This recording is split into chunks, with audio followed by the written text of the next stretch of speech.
Allah Allah Allah Allah Allah Allah Allah Allah মাওলানা সাদ হাফিজাহুল্লাহ কি আসলেই তাবলীগী মেহনতের বিশ্ব আমির? আমির প্রতিষ্ঠার নেপথ্যের 11টি দলিল ও তার পর্যালোচনা। 1995 সালে তৃতীয় হযরত যে মাওলানা এনামুল হাসান রহিমাহুল্লাহ ইন্তেকাল করলে তার কর্তৃক গঠিত আলমী শুরার সদস্যবৃন্দ মাশওয়ারার জন্য নিজামউদ্দিন মার্কাজে একত্রিত হন। প্রায় 3 দিন পর্যন্ত বিভিন্ন দফায় মাশওয়ারা শেষে তারা এই সিদ্ধান্তে উপনীত হন যে একক আমিরের পরিবর্তে এই মেহনত শুরায়ে নিজামে পরিচালিত হবে। 10 সদস্যের আলমী শুরার মধ্যে 5 জন, 4 জন ও 1 জন যথাক্রমে নিজামউদ্দিন, রায়বেন ও কাকতার মার্কাজ থেকে ছিলেন। নিজামউদ্দিনের 5 হযরতের মধ্যে 3 জনকে নিজামউদ্দিনের জন্য ফায়সাল নিযুক্ত করা হয়।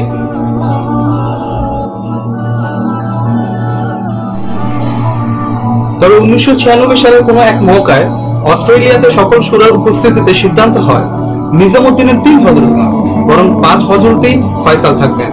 অতঃপর 1999 সাল পর্যন্ত 5 জন আলমী শুরা সদস্যের ইন্তেকাল হয়ে যায়। 2000 সাল পর্যন্ত আরো 2 জনের ইন্তেকাল হলে আলমী শুরার সদস্য বাকি থাকেন মাত্র 3 জন। তারা হলেন হাজী আব্দুল ওয়াহাব সাহেব রাহিমাহুল্লাহ, মাওলানা জুবাইরুল হাসান রাহিমাহুল্লাহ, মাওলানা সাদ হাফিজাহুল্লাহ। 2014 সালে মাওলানা জুবাইরুল হাসান রহিমাহুল্লাহ এর ইন্তেকালের পর 2014-15 সাল নাগাদ মাওলানা সাদ সাহেব নিজেকে বিশ্ব তাবলীগী মেহনতের আমির দাবি করেন। 2018 সালে ইন্তেকালের পূর্ব পর্যন্ত হাজী আব্দুল ওয়াহাব রহিমাহুল্লাহ মাওলানা সাদ সাহেবকে আমির হিসেবে স্বীকার করেননি। উপরন্তু 2015 সালে রায়বেন ইজতিমায় হাদিস সাহেব রহিমাহুল্লাহ এর নিগরানিতে তাবলীগের শীর্ষস্থানীয় মুরব্বীগণ আলমী শুরার শূন্যপদ সমূহ পূরণের লক্ষ্যে আরো 10 জন সদস্য পরিবৃদ্ধি করতে উদ্যোগ নেন।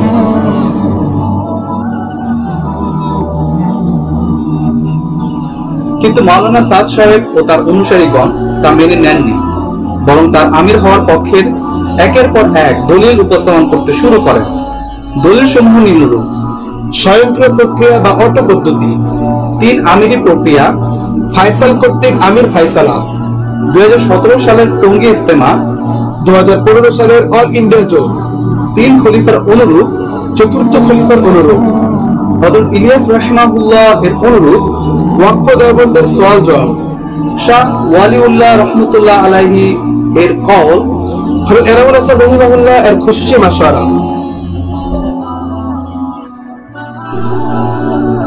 দলিল নং 1, স্বয়ংক্রিয় প্রক্রিয়া বা অটো পদ্ধতি। এটি মাওলানা সাদ সাহেবের আমির হবার ব্যাপারে সবচেয়ে জনপ্রিয় ও পুরাতন দলিল। তাছাড়া এই দলিলকে আরো কিছু দলিলের ভিত্তি হিসেবে সাব্যস্ত করা হয়। দলিলটি এরূপ: 1995 সালে তৃতীয় হযরত যে মাওলানা এনামুল হাসান রাহিমাহুল্লাহ ইন্তেকাল করলে তার পূর্ব গঠিত 10 শুরার মধ্যে 9 জন শুরা নিজামউদ্দিনে একত্রিত হন।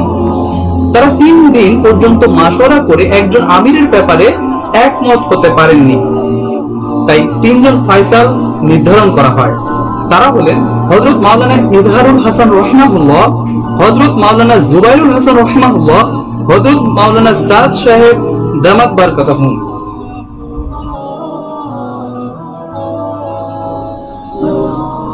ওই মাশওয়ারাতে ফায়সালা হয় ফিলহাল এই 3 হযরত কাজ নিয়ে চলবেন। অতঃপর 1997 সালে মাওলানা ইজহারুল হাসান রহিমাহুল্লাহ ইন্তেকাল করেন। তদুপরি 2 হযরত মেহনতকে সামলেছেন। 2014 সালে মাওলানা জুবাইরুল হাসান রহিমাহুল্লাহ ইন্তেকাল করেন। এখন আছেন একজন, অর্থাৎ মাওলানা সাদ সাহেব দামাত বারকাতাহুম।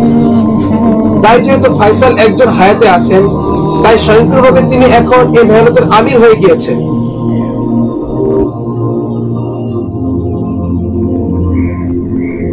এবার আলোচনা করা যাক এই দলিলের দালালতের মর্যাদা কিরূপ।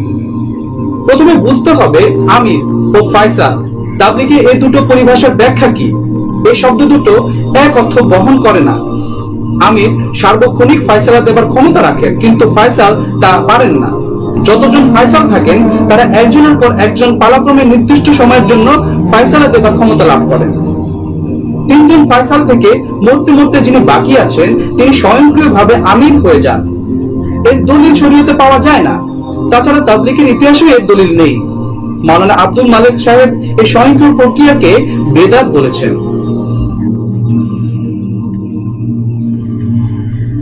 দুই ফাইসাল ইন্তেকালের পর মাওলানা সাদ সাহেব আমির হতে পারতেন যদি মেহনতের প্রথম সারির মুরব্বিয়ে কেরাম তার নিকট ইমারতের বায়াত হয়ে যেতেন, কিন্তু খোদ হাজী আব্দুল ওয়াহাব সাহেব রহিমাহুল্লাহ 2018 সালে ইন্তেকালের পূর্ব পর্যন্ত মাওলানা সাদ সাহেবকে আমির হিসেবে স্বীকার করেননি। জ্ঞাতব্য হাজী আব্দুল ওয়াহাব সাহেব হলেন তৃতীয় হজ্জুজ্জির গঠিত 10 জন সুরার একজন, যিনি 1995 সালের ফাইসাল গঠনের মাশওয়ারায় উপস্থিত ছিলেন।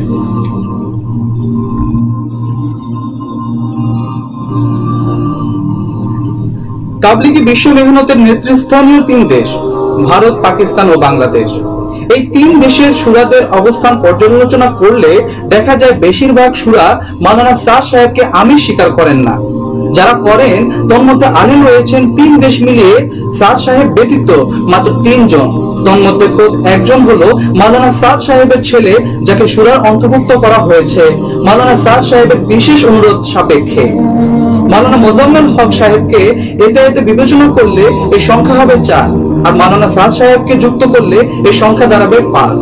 এ থেকে স্পষ্ট বোঝা যায় মেহনতের প্রথম সারির বেশিরভাগ মুরব্বী মাওলানা সাদ সাহেবকে আমির হিসেবে স্বীকার করেন না।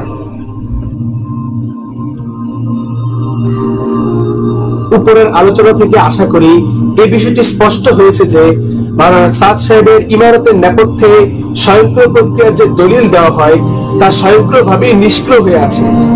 তাছাড়া এই দলিল লালন করার দ্বারা বেদাত ধরনের সম্ভাবনা রয়েছে, যা মাওলানা আব্দুল মালিক সাহেবের বক্তব্য থেকে পাওয়া যায়।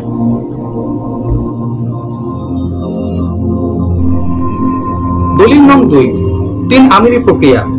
এই দলিলটি 1 নং দলিলের সাথে পরস্পর স্ববিরোধী। সাথীদের মুখ নিঃসৃত বাণী ছাড়াও লিখিত আকারে দলিলটি পাওয়া যায় একটি নিবন্ধে।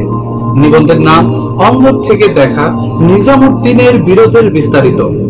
এখানে হাফেজ ইয়াসির সাহেব এবং মুফতি নাওয়ালুর রহমান সাহেবের মুজাকারা সংকলিত হয়েছে।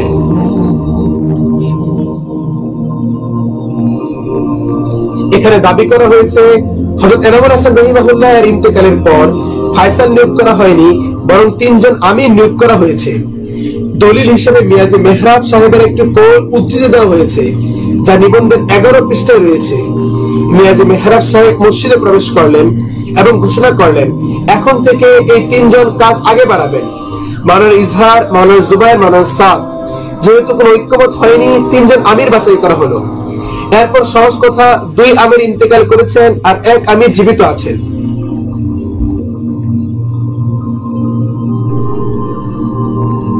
মিয়াজি মেহরাব সাহেব রহিমাহুল্লাহ এর উক্ত কল প্রসঙ্গে বলতে চায়।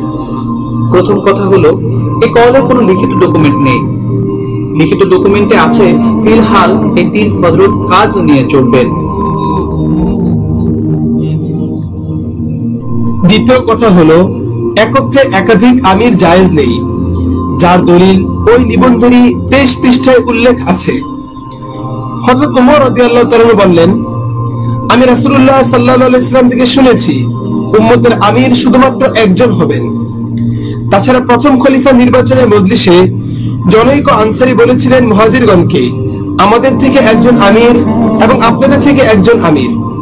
সাহাবে কেরামের ইজমা দ্বারা তা প্রত্যাখ্যাত হয়। মাওলানা আব্দুল মালিক সাহেব বলেছেন একত্রে একাধিক আমির জায়েজ নয়। সুতরাং মাওলানা এনামুল হাসান রহিমাহুল্লাহ এর ইন্তেকালের পর শুরা হযরতগণ 3 দিন পর্যন্ত মাশওয়ারা করে কি একটি নাজায়েজ বিষয়ের ফয়সালা করেছেন? আসলে সেদিন 3 জন আমির নিযুক্ত করা হয়নি, বরং নিযুক্ত করা হয়েছিল 3 জন ফয়সাল।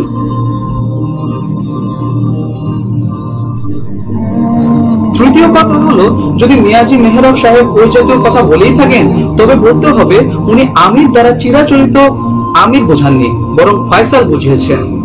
বর্তমানেও বেশিরভাগ দেশে শুরাই নিজাম চালু আছে, সেখানকার ফয়সালদেরকে আমির বলা হয় না।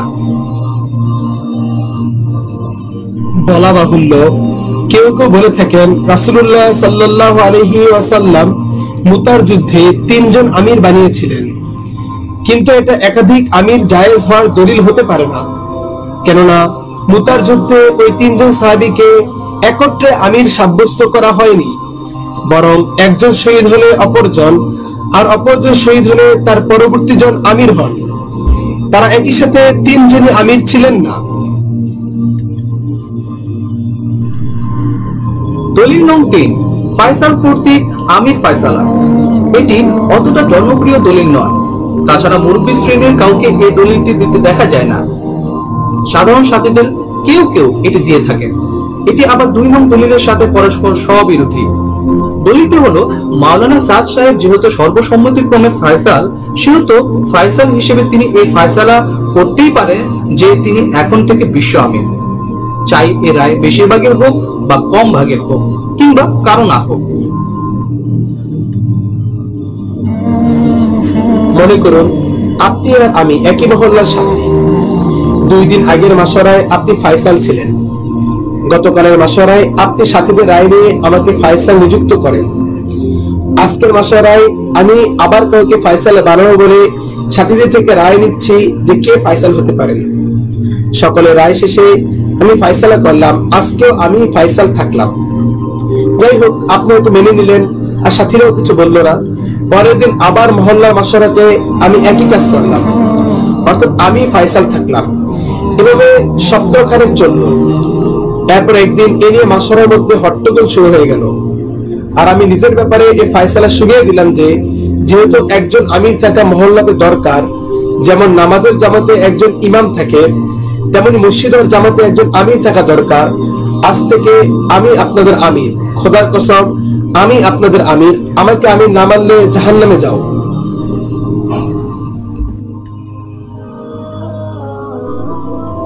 এবার ভাই আপনি একটু বুকে হাত দিয়ে বলুন, আমার এই ফয়সালা আপনি কি মেনে নেবেন? তারপর যদি এমন হয় মসজিদের ইমাম সাহেব আমাকে পছন্দ করেন না এই জন্য যে আমি গাছের বয়ানে এলোমেলো কথা বলি, অপরদিকে মুসল্লিদের এক বিশাল অংশ ইমাম সাহেবের বেশ ভক্ত, আর মহল্লার জনসাধারণ তো আমাকে পাত্তা দেয় না, তাদের নিকট দিনের কর্ণধার হলেন ইমাম সাহেব। এরূপ পরিস্থিতিতে আমার ইমানত আপনি কি সত্যি মেনে নিতে পারবেন? আশা করি পারবেন না। শুধু যে পারবেন না তা নয়, বরং আমাকে হয়তো পাগল বলবেন অথবা নেতৃত্ব লোভী বলবেন, যদিও আমাকে ফয়সাল আপনিই বানিয়েছিলেন। মহল্লার এই ক্ষুদ্র পরিসরে আমার আমির হওয়া মানা সম্ভব হচ্ছে না। যদি এরূপ ঘটনা হালকাতে বা ইউনিয়নে ঘটতো তবে কি আমির মেনে নিতেন? তা তো আরো না, জেলার জন্য তো নাই, দেশের বেলা তো প্রশ্নই আসে না। তাহলে এরূপ ঘটনা বিশ্বের জন্য কিভাবে মেনে নেওয়া যায়? এটাকে নিজের হাতে এ মেহনতের গলায় ছুরি চালানো নয়? বলা বাহুল্য, ফয়সাল তার আওতাধীন বিষয়ে ফয়সালা দিতে পারেন, কিন্তু তার আওতার ঊর্ধ্বের বিষয়ে ফয়সালা দিতে পারেন না। আমির এর মর্যাদা ফয়সালা এর মর্যাদার ঊর্ধ্বে, তাই একজন ফয়সাল তার আওতার ঊর্ধ্বের বিষয়ে ফয়সালা দেবার ক্ষমতা রাখেন না। যেহেতু বর্তমানে ফয়সালের ঊর্ধ্বের মর্যাদারও কেউ নেই, তাই এই সিদ্ধান্ত ফয়সালকে সাধারণ উসুল দ্বারা না করে আহলে রায়ের পরামর্শকে নিজের রায় থেকে অধিক গুরুত্ব দিয়ে সিদ্ধান্ত গ্রহণ করতে হবে। দলিল নং 4, 2017 সালের টঙ্গী ইজতেমা। এটি 1, 2 ও 3 নং দলিলের সাথে স্ববিরোধী। এ প্রসঙ্গে আমি মাসিক ইমানিয়ত পত্রিকার কিছু বরাত উল্লেখ করতে চাই। এর সম্পাদক মোহাম্মদ ইকরাম হোসেন। তার পত্রিকার 56 এবং 57তম সংখ্যা এ সংক্রান্ত বিষয়ে ভরপুর।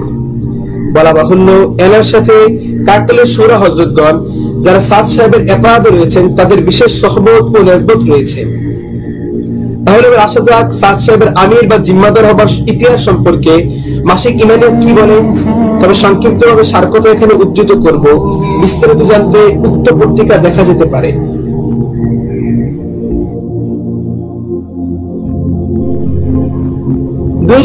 সালের টঙ্গী ইজতেমা থেকে বাংলাদেশের আহলে শুরা মাওলানা ফারুক সাহেবের দস্তখতে একটি চিঠি সারা আলমে পাঠানো হয়। সেখানে বলা হয়েছে, হযরত জি মাওলানা এনামুল হাসান রাহিমাহুল্লাহ এর ইন্তেকালের পর 1995 সালে তার গঠিত 9 জন শুরা পরামর্শ করতে নিজামুদ্দিন মার্কাজে একত্রিত হন। তারা আমির হিসেবে একক কোনো ব্যক্তির উপর একমত হতে পারেননি, তাই ওনারা ফয়সালা করেন ফিলহাল এই 3 হযরত মাওলানা এজাহারুল হাসান সাহেব, মাওলানা জুবাইরুল হাসান সাহেব, মাওলানা সাদ সাহেব কাজ নিয়ে চলবেন ইনশাআল্লাহ। অতঃপর প্রথম দুই হযরত যথাক্রমে 1997 ও 2014 সালে ইন্তেকাল করেন। 2014 সাল থেকে মাওলানা সাদ সাহেব এককভাবে জিম্মাদারি আদায় করে আসছেন। এর পরবর্তী কথা ওই চিঠি থেকে আমি হুবহু তুলে দিচ্ছি। 2017 সালের টঙ্গী ইজতেমায় বিপুল সংখ্যক দেশের শুরা হযরতরা ওনাদের দেশের মেহনতের প্রতিনিধি হিসেবে দাঁড়িয়ে মেহনতের স্বার্থে মাওলানা সাদ সাহেবকে তাবলিগের মেহনতের বিশ্ব জিম্মাদার হিসেবে রায় পেশ করেন। সারা আলমের এই ইজতেমায় ফায়সালা হয় যে মাওলানা সাদ সাহেব দামাত বরকাতুহু হবেন তাবলিগ মেহনতের জিম্মাদার ও ফায়সাল। এখানে একটি বিষয় খুব স্ববিরোধী যে এখানে বলা হয়েছে বিশ্ব জিম্মাদার হিসেবে রায় পেশ করেন, আরো বলা হয়েছে সারা আলমের এই ইজতেমায় ফয়সালা হয় যে, অর্থাৎ বোঝা গেল রায় পেশ করার মাধ্যমে ওই মাশওয়ারাতে মাওলানা সাদ সাহেবকে বিশ্ব জিম্মাদার ও ফয়সাল তাই করা হয়। তবে মজার বিষয় হলো এই মাশওয়ারা টঙ্গীতে 2017 সালের 14 জানুয়ারি অনুষ্ঠিত হয়, কিন্তু মাওলানা সাদ সাহেব 2014 সাল থেকে অর্থাৎ 2 বছরের অধিক সময় পূর্ব থেকে এই ফায়সালার উপর আমল করে আসছেন। উনি যদি 2014 সাল থেকে বিশ্ব জিম্মাদার হয়ে থাকেন তবে 2017 সালে এই মাশওয়ারা কেন? আর যদি 2017 সালে বিশ্ব জিম্মাদার হয়ে থাকেন তবে আগের 2-3 বছর কিভাবে বিশ্ব জিম্মাদার হয়ে রইলেন?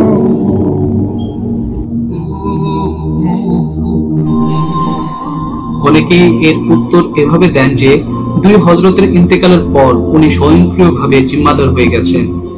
তাহলে আমার প্রশ্ন হলো, স্বয়ংক্রিয় প্রক্রিয়াটা কুরআন হাদিস থেকে সাবিত করা যাবে কিনা? ধরে নিলাম উনি স্বয়ংক্রিয়ভাবেই জিম্মাদার হয়েছেন, তাহলে 2017 সালে রায় পেশ করা হলো কেন? সেখানে সরাসরি আনুগত্যের বায়াত করানোর কথা। ব্যাপারটা খুবই তাল বলে যা স্ববিরোধী।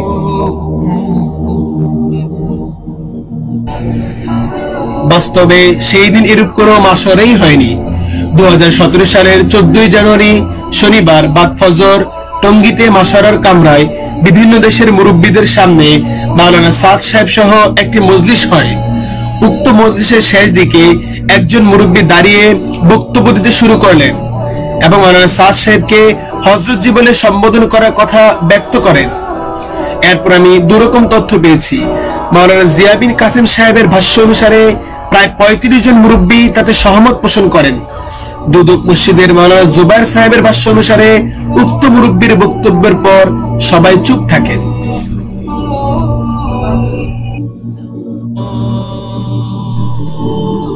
কিছু অজানা কথা বইয়ের 11 পৃষ্ঠায় উল্লেখ আছে, বিভিন্ন দেশের প্রায় 150 জন জিম্মাদার বা শুরাদের এই মজমা থেকে এর খেলাফ কোনো রায় আসেনি।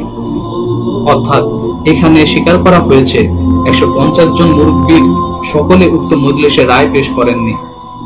জিয়া বিন কাসিম সাহেবের ভাষ্য মতে ধরে নিলাম 35 জন রায় পেশ করেছেন, বাকি 100 জনের উপরে চুপ ছিলেন।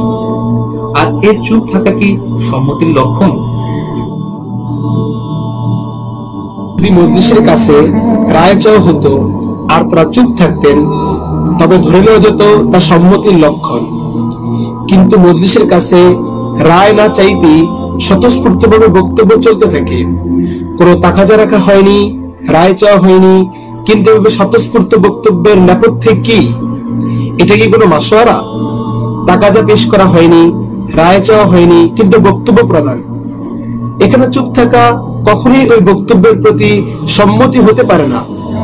যদি মাশওয়ারার নেই তাকাজা আসতো আর সাথীদের থেকে রায় চাওয়া হতো, কিছু সাথী রায় দিয়েছেন একই রকম আর বাকিরা চুপ ছিলেন, তবে বলা যেত রায়ের খেলাফ কারোর মনোভাব নেই। প্রকৃতপক্ষে এটা কোনো জিম্মাদার তাই করার মাশওয়ারা ছিল না। ইঞ্জিনিয়ার ওয়ারিউল ইসলাম সাহেবও বলেছেন তখন কোনো মাশওয়ারা হয়নি, তিনি উক্ত মজলিসে ছিলেন।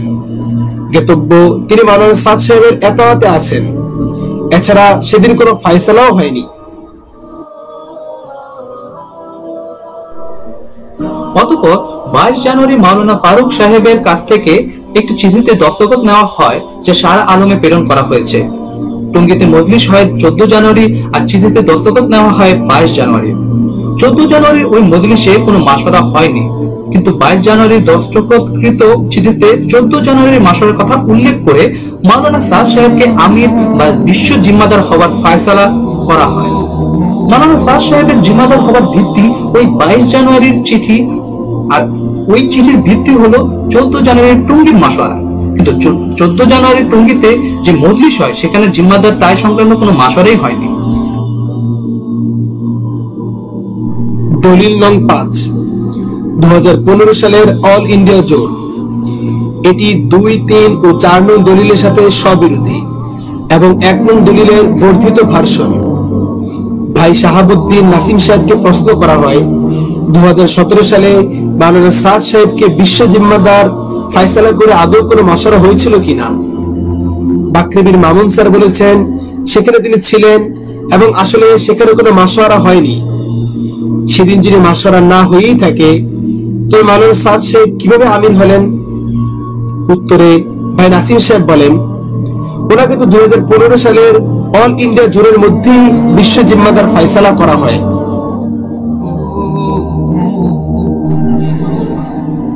এবার আসা যাক 2015 সালের অল ইন্ডিয়া জোট সম্পর্কে কিছু অজানা কথা কি বলে।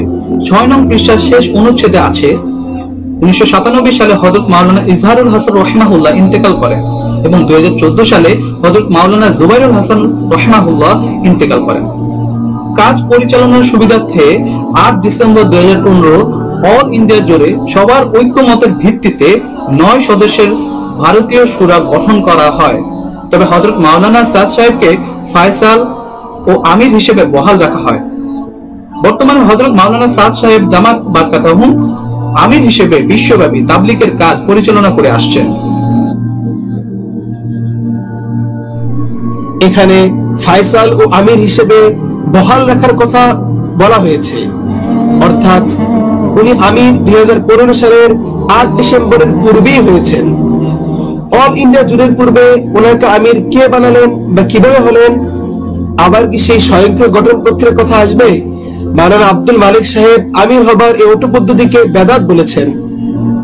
ওই জোটের পর মাওলানা সাদ সাহেবের পক্ষ থেকে হাজী আব্দুল ওয়াহাব সাহেব ও রায়বেন্ডার অন্যান্য সুরাদের নিকট একটি পত্র প্রেরণ করা হয়, যা কিছু অজানা কথা বইয়ের 9 ও 10 পৃষ্ঠায় উর্দু কপি সংযুক্ত আছে। চিঠির অনুবাদ কিছু অজানা কথার 8 পৃষ্ঠায় দেওয়া আছে। সেখানে দেখুন ভারতীয় 9 সদস্যের শুরা গঠন করার কথা আছে, কিন্তু মাওলানা সাদ সাহেবের আমির হিসেবে বহাল থাকার কোনো ইঙ্গিত সেখানে নেই। অল ইন্ডিয়া জোরে আসলে কি মাওলানা সাদ সাহেবকে আমির হিসেবে বহাল রাখা হয়েছিল? এই আন্তর্জাতিক ফয়সালা সকল দেশে চিঠি লিখে কেন প্রেরণ করা হলো না? মাওলানা ইনামুল হাসান রাহিমাহুল্লাহ এর গঠনকৃত শুরা সদস্য হিসেবে হাজী আব্দুল ওয়াহাব সাহেবকে বহাল রাখার ফয়সালাতে একমত করাও হয়নি। তা না হয় মেনে নিলাম, একটু চিঠির মাঝে জানানোও কি দরকার ছিল না? তাছাড়া এই বহাল 2017 সালে আর বহাল না থেকে পুনরায় নাটকীয় মাসওয়ারা করার দরকার পড়লো কেন? সেখানে সরাসরি বাইয়াত করালেই হতো। দলিল নং 6, 3 খলিফার অনুরূপ। এটি কেবল মাসিক ইমানিয়াত পত্রিকায় দাবি করা হয়েছে বলে আমি জানি। অন্য কারো মুখে এ দলিল অতটা জনপ্রিয়তা লাভ করেনি, কেননা এ দলিল নিজেই নিজের স্ববিরোধী। কেননা 3 খলিফা ভিন্ন ভিন্ন ভাবে খলিফা নির্বাচিত হয়েছেন। হযরত আবু বকর রাদিয়াল্লাহু তাআলাকে আনসার ও মুহাজিরদের বেশিরভাগ খলিফা হিসেবে মেনে নেন, ফলে তিনি খলিফা মনোনীত হন। হযরত ওমর রাদিয়াল্লাহু তাআলাকে পূর্বের খলিফা অর্থাৎ হযরত আবু বকর রাদিয়াল্লাহু তাআলা খলিফা নির্বাচিত করে যান, আর হযরত ওসমান রাদিয়াল্লাহু তাআলাকে খলিফা নির্বাচিত করেন হযরত ওমর রাদিয়াল্লাহু তাআলা এর নির্ধারিত শুরাগণ।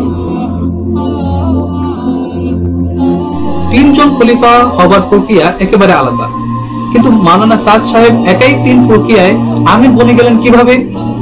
তাছাড়া মাওলানা সাদ সাহেবের ব্যাপারে তো এর একটুও ঘটেনি। হযরত ইনামুল হাসান রাহিমাহুল্লাহ না তাকে আমির বানিয়েছেন, না তার গঠিত 10 জন শুরা তাকে আমির বানিয়েছেন। শুরা কর্তৃক তিনি ফয়সাল নির্ধারিত হন, আমির নন। আর মুরব্বীদের বেশিরভাগ তাকে আমির হিসেবে মেনে নেননি। এখন কথা হলো, মাওলানা সাদ সাহেব কিভাবে 3 খলিফার অনুরূপ আমির হলেন? দলিল নং 7, চতুর্থ খলিফার অনুরূপ। ইদানিং মাওলানা সাদ সাহেবের ইমারত প্রমাণে হযরত আলী রাদিয়াল্লাহু তাআলা আনহু এর খলিফা হবার গঠন প্রক্রিয়াকে দলিল হিসেবে টানা হচ্ছে। হযরত আলী রাদিয়াল্লাহু তাআলা আনহুকে যেমন কেউ আমির বানাননি, বরং পরিস্থিতির জোয়ারে আমির হয়ে গিয়েছেন, তেমনি মাওলানা সাদ সাহেবও পরিস্থিতির জোয়ারে আমির হয়ে গিয়েছেন। হযরত আলী রাদিয়াল্লাহু তাআলা আনহু এর হাতে বড় বড় অনেক সাহাবী বাইয়াত হতে অস্বীকৃতি জানান, তবুও তিনি খলিফা মনোনীত হয়ে যান। তেমনি মাওলানা সাদ সাহেবের ক্ষেত্রে এরূপ ঘটনা ঘটেছে। একান্ত অনুরোধ, যারা এই জাতীয় দাবি করেন তারা একটু কষ্ট করে আল বিদায়া ওয়ান নিহা বা অন্য কোনো আস্থা জ্ঞাপক ইসলামের ইতিহাসের কিতাব থেকে একটু হযরত আলী রাদিয়াল্লাহু তাআলা আনহু এর খলিফা হবার গঠন প্রক্রিয়াটা জেনে নিন এবং নিম্নোক্ত প্রশ্নগুলোর উত্তর খুঁজুন। হযরত উসমান গনি রাদিয়াল্লাহু তাআলা আনহু এর শাহাদাতের পর মদিনা শরীফে ছিল তার হত্যাকারীদের প্রাধান্য। তারা চিন্তা করলো, এই হত্যাকাণ্ডের পর যদি তারা কোনো খলিফা নির্বাচন না করিয়ে চলে যায়, তবে হজরতগামী সাহাবায়ে কেরাম মদিনায় ফিরে এসে যদি সর্বসম্মতিক্রমে একজনকে খলিফা মনোনয়ন করেন, তবে তাদের আর নিস্তার থাকবে না। তাই তারা চেষ্টা করছিল যথাসম্ভব জলদি একজনকে খলিফা মনোনীত করা, যাতে তাদের উদ্দেশ্য সিদ্ধ করা সম্ভব হয়। বিক্ষোভকারীরা একত্রে হযরত তালহা, হযরত জুবায়ের ও হযরত আলী রাদিয়াল্লাহু তাআলা আনহুম এর সাথে পৃথক পৃথক ভাবে সাক্ষাৎ করে প্রত্যেকের কাছে আবেদন জানালো, আপনি খলিফার পদ গ্রহণ করুন এবং আমাদের কাছ থেকে বায়াত নিন। কিন্তু তাদের প্রত্যেকেই খলিফা পদ গ্রহণ করতে অস্বীকার করলেন। এবার আমার প্রশ্ন হলো, মাওলানা সাদ সাহেবের কাছে এরূপ কোনো প্রস্তাব এসেছিল কিনা, আর তিনি তাতে অস্বীকৃতি জানিয়েছিলেন কিনা? যখন তারা খলিফা হতে অস্বীকার করলেন, তখন বিক্ষোভকারীরা মদিনায় ঘোষণা করলো, মদিনাবাসীরা যদি 2 দিনের মধ্যে কাউকে খলিফা নির্বাচন না করে, তবে আলী, তালহা ও জুবাইর রাদিয়াল্লাহু তাআলা আনহুম এই 3 জনকেই তারা হত্যা করে ফেলবে। এই ঘোষণা শুনে মদিনাবাসীগণ আতঙ্কিত হয়ে ওঠে। তারা দ্রুত আলী রাদিয়াল্লাহু তাআলা আনহু এর নিকট ছুটে যায়। অনুরূপভাবে তালহা ও জুবাইর রাদিয়াল্লাহু তাআলা আনহুমা এর নিকটে ছুটে যায়। হযরত তালহা ও জুবাইর পরিষ্কার ভাষায় বলেন, আমরা খিলাফতের দায়িত্ব গ্রহণ করতে মোটেই রাজি নই। হযরত আলী রাদিয়াল্লাহু তাআলা আনহু প্রথমে অস্বীকার করেন, কিন্তু যখন লোকেরা খুব কাকুতি মিনতি করতে লাগলো, তখন তিনি রাজি হয়ে যান। তিনি রাজি হওয়ার সাথে সাথে লোকজন দলে দলে ছুটে গিয়ে তার হাতে বায়াত করে। এবার আমার প্রশ্ন হলো, এই ঘটনার সাথে বা পরিস্থিতির জোয়ারের সাথে মাওলানা সাদ সাহেবের কোন ঘটনা বা পরিস্থিতির সামান্যতম মিল আছে? লোকেরা হযরত আলী রাদিয়াল্লাহু তাআলা আনহুর কাছে গিয়ে বায়াত গ্রহণের জন্য তাকে অনুরোধ করলে তিনি বলেন, তোমরা আমাকে খলিফা নির্বাচন করেছো বটে, কিন্তু যতক্ষণ পর্যন্ত আসহাবে বদর অর্থাৎ বদর যুদ্ধে অংশগ্রহণকারীগণ আমাকে খলিফা বলে না মানবেন, ততক্ষণ পর্যন্ত তোমাদের এই নির্বাচনের কোনো মূল্যই নাই। এই কথা শুনে লোকেরা আসহাবে বদরের কাছে গেল এবং যথাসম্ভব তাদের একত্রিত করে হযরত আলী রাদিয়াল্লাহু তাআলা এর সামনে হাজির করলো। সর্বপ্রথম মালিক আশতার হযরত আলী রাদিয়াল্লাহু তাআলা এর হাতে বায়াত করে, তারপর অন্য লোকেরা বায়াত করার জন্য অগ্রসর হয়। আমার প্রশ্ন হলো, হযরত আলী রাদিয়াল্লাহু তাআলা খলিফা হওয়ার জন্য আসহাবে বদর তথা ইসলামের সবচেয়ে পুরাতন ও ত্যাগী কর্মীদের সম্মতির প্রয়োজন বোধ করলেন, কিন্তু মাওলানা সাদ সাহেব কি এমনটি করেছেন? এটা ঠিক, বড় বড় বেশ কয়েকজন সাহাবী হযরত আলী রাদিয়াল্লাহু তাআলা আনহু এর নিকট বায়াত হননি, অথবা হযরত জুবাইর ও তালহা রাদিয়াল্লাহু তাআলা আনহুমা এর ন্যায় হয়তো কাউকে জোর খাটিয়ে বায়াত নেওয়া হয়। তদুপরি তারা হযরত আলী রাদিয়াল্লাহু তাআলা আনহু এর পরিবর্তে খলিফা হিসেবে নিজে অথবা অন্য কাউকে অথবা খলিফার বিকল্প কোনো সুরা দাবি তোলেননি। তাদের কেউ কেউ বলেছেন, বিশৃঙ্খলা দূর হলে আমিও মেনে নেব। আর বায়াত না হওয়ার বেশিরভাগের দাবি ছিল, আপনি প্রথমে উসমান রাদিয়াল্লাহু তাআলা আনহু এর হত্যার কিসাস গ্রহণ করুন, অতঃপর আমরা বায়াত হব। তদুত্তরে হযরত আলী রাদিয়াল্লাহু তাআলা আনহু এর ভাষ্য হলো, প্রথমে আপনারা বায়াত হয়ে যান, অতঃপর পরিস্থিতি সামনে উঠলে আমরা একত্রে কিসাস নেব, কেননা বর্তমানে বিদ্রোহীরা বড় দাপটের সাথে আছে। এবার আমার প্রশ্ন, হযরত মাওলানা সাদ সাহেবকে আমির মানার জন্য কি কোনো শর্তারোপ করা হচ্ছে, নাকি বিকল্প আলমী সুরার জন্য দাবি তোলা হচ্ছে? এগুলো কিভাবে হযরত আলী রাদিয়াল্লাহু তাআলা আনহু এর খলিফা হবার গঠন প্রক্রিয়ার সাথে মিলে তা আপনারাই বিচার করুন। দলিল নং 8, হযরত ইলিয়াস রাহিমাহুল্লাহ এর অনুরূপ। শরীয়তগতভাবে আমির হবার মৌলিক পদ্ধতি 3টি। 1 নং প্রক্রিয়া, পূর্ববর্তী আমির তার হায়াতে থাকাকালে একজনকে আমির নিযুক্ত করা। 2 নং প্রক্রিয়া, পূর্ববর্তী আমির কোন সূরা গঠন করে তাদের উপর আমির নিযুক্তির দায়িত্ব ন্যস্ত করে থাকলে ওই সূরা কর্তৃক একজনকে আমির নিযুক্ত করা। 3 নং প্রক্রিয়া, উম্মতের বিবেকসম্মত ব্যক্তিবর্গের আসহাবুল হাল্লি ওয়াল আকদ অধিকাংশ যদি কারো হাতে বায়াত হয়ে আমির হিসেবে স্বীকার করে নেন।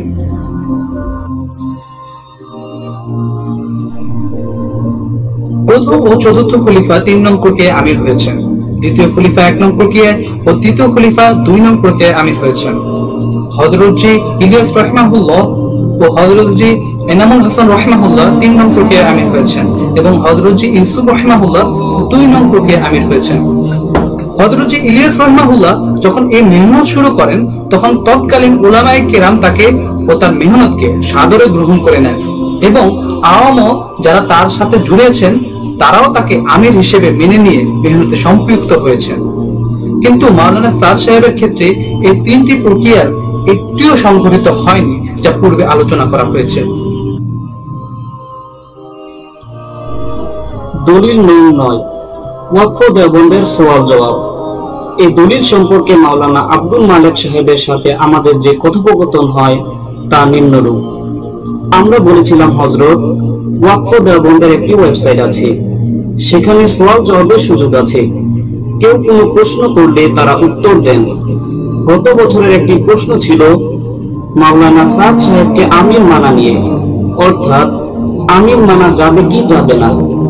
উত্তরে যা বলা হয়েছে তার সার কথা, কোন ব্যক্তিবর্গ যদি কাউকে আমির হিসেবে মেনে নেয়, তবে সেই ব্যক্তিদের সংখ্যা বড় হোক কিংবা ছোট, অথবা তারা একত্রে থাকুক কিংবা বিক্ষিপ্ত অবস্থায় থাকুক, তাদের জন্য সে আমির হয়ে যায়।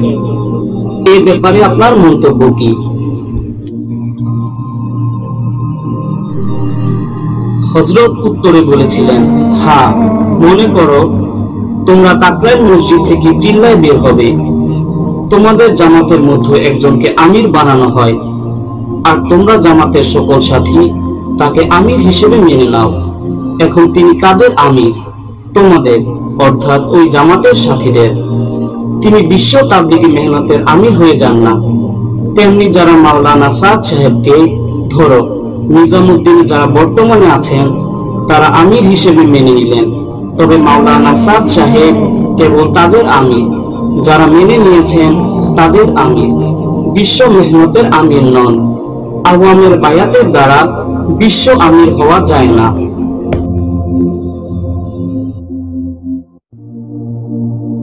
দলিল নং 10, শাহ ওয়ালিউল্লাহ রহিমাহুল্লাহ এর কওল। শাহ ওয়ালিউল্লাহ রহিমাহুল্লাহ এর একটি কথা, কেউ যদি দীর্ঘ সময় কোন একটি জিম্মাদারি পালন করেন, তবে তিনি তার জিম্মাদার হয়ে যান। এ জাতীয় কোনো কওল শাহ ওয়ালিউল্লাহ রহিমাহুল্লাহ এর কোনো কিতাবে আদৌ আছে কিনা সে ব্যাপারে আমি নিশ্চিত নই। যদি থেকেও থাকে, তবু তা মাওলানা সাদ সাহেবের আমির হবার দলিল হয় না। কেননা 2014 সাল পর্যন্ত, অর্থাৎ হযরত জুবাইরুল হাসান রাহিমাহুল্লাহ এর ইন্তেকাল অবধি মাওলানা সাদ সাহেব আমির এর জিম্মাদারি পালন করেননি, বরং 1995 থেকে 2014 সাল পর্যন্ত ফয়সাল এর জিম্মাদারি পালন করেছেন। শাহ সাহেবের উক্তি অনুসারে উনি ফয়সাল হতে পারেন, কিন্তু আমির নয়। আর ফয়সাল তিনি তো আছেনই। হ্যাঁ, শাহ সাহেবের কথা অনুসারে উনি আমির হতে পারতেন যদি 2014 সাল থেকে দীর্ঘ সময় নির্বিঘ্নে কোনো প্রতিবাদ ছাড়াই আমিরের জিম্মাদারি পালন করে যেতেন, তবে এক সময় প্রকৃত আমির হয়ে যেতেন। কিন্তু তার ইমারত নিয়ে তিনি একদিনও সবাইকে জুড়ে নিয়ে নির্বিঘ্নে চলতে পারেননি। দীর্ঘ সময় তো অনেক দীর্ঘ সময়ের ব্যাপার। নং 11 হযরত এনামুল হাসান রাহিমাহুল্লাহ এর খুসুসি মাশওয়ারা। এটি খুবই অজনপ্রিয় দলিল, যদিও এটি কোনো কোনো জনপ্রিয় ব্যক্তি লালন করে থাকেন। আর তা হলো হযরত জি মাওলানা এনামুল হাসান রাহিমাহুল্লাহ কোন এক বিশেষ মজলিসে মাওলানা সাদ সাহেবকে আমির বানানোর ইচ্ছা প্রকাশ করেন, আর তদুত্তরে মাওলানা সাদ সাহেব নিজেকে খাদেম হিসেবে সাব্যস্ত করেন। এই মজলিসে নাকি বাংলাদেশের মাত্র 2 জন ব্যক্তি ছিলেন। একজন হলেন ইঞ্জিনিয়ার হাজী আব্দুল মুকিত সাহেব রাহিমাহুল্লাহ ও দ্বিতীয় জন মিরপুরের প্রফেসর আনোয়ার সাহেব। হাজী সাহেব রাহিমাহুল্লাহ তো হায়াতে নেই, আর যিনি হায়াতে আছেন তার নিকট তাহাকি করতে যাওয়া আমার নিকট অপ্রয়োজনীয় মনে হচ্ছে। কেননা ওই মজলিসের দ্বারা যদি মাওলানা সাদ সাহেব আমি হয়েই যেতেন, তবে 1995 সালের ফায়সাল গঠনের মাশওয়ারায় হাজী আব্দুল মুকিত সাহেব রাহিমাহুল্লাহ অবশ্যই এই প্রসঙ্গ সকলকে অবগত করতেন। আর আসল কথা হলো, আমির নির্ধারণ তো বাতিল বিষয় নয় যে তার তৃতীয় হযরতজি গোপন করে রাখবেন, বরং বিশ্ব আমির কে তা জাহের করাই কাম্য। তাছাড়া মাওলানা সাদ সাহেব যে ইমারতের দাবি 2014-15 করলেন, তা 1995 কেন করলেন না? তখন হযরত ওসমান রাদিয়াল্লাহু তাআলা আনহু এর আদর্শ কোথায় ছিল? এখন যদি আমাকে প্রশ্ন করেন প্রফেসর আনোয়ার সাহেব কি বৃদ্ধ বয়সে মিথ্যা বলছেন, এ ব্যাপারে আল্লাহ তাআলাই সম্যক অবগত। হয়তো তিনি তৃতীয় হযরতজির কথা বুঝতে পারেননি বলে এখন বিকৃত ব্যাখ্যা করছেন। আরো অনেক বিষয় রয়েছে যা এনে কারো মর্যাদায় আঘাত হানতে চাচ্ছি না। একজন ব্যক্তির এমন দাবি যা দীর্ঘ 18-20 বছরে বাস্তবায়ন করতে কেউ অগ্রসর হলো না, আর এখন কোনো লিখিত ডকুমেন্ট ছাড়াই তা প্রতিষ্ঠিত করতে হবে, এর যৌক্তিকতা কি? এরূপ হলে তো যে কেউ কোনো দাবি নিয়ে দাঁড়িয়ে যেতে পারে এবং হয়ে যেতে পারে আমরা এই মেহনতের সবাই আমির।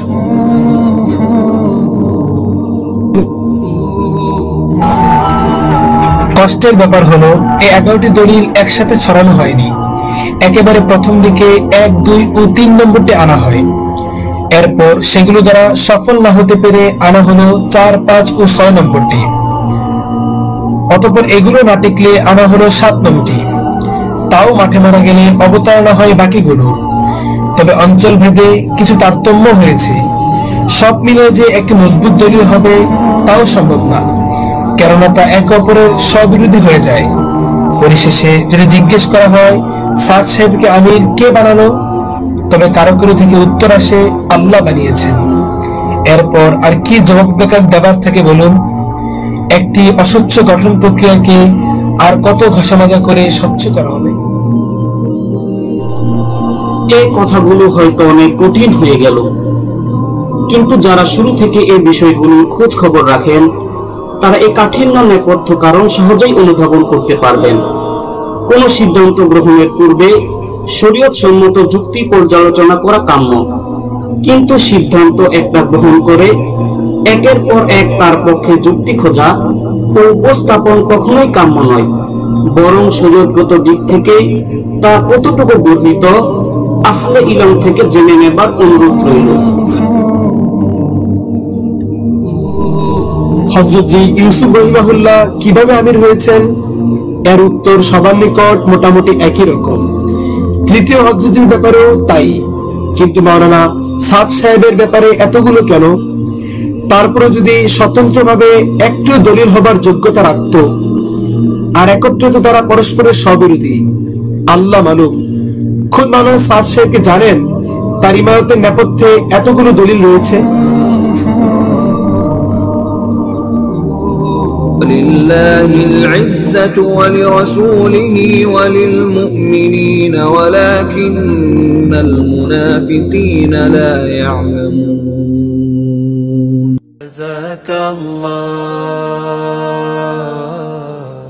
جزاك الله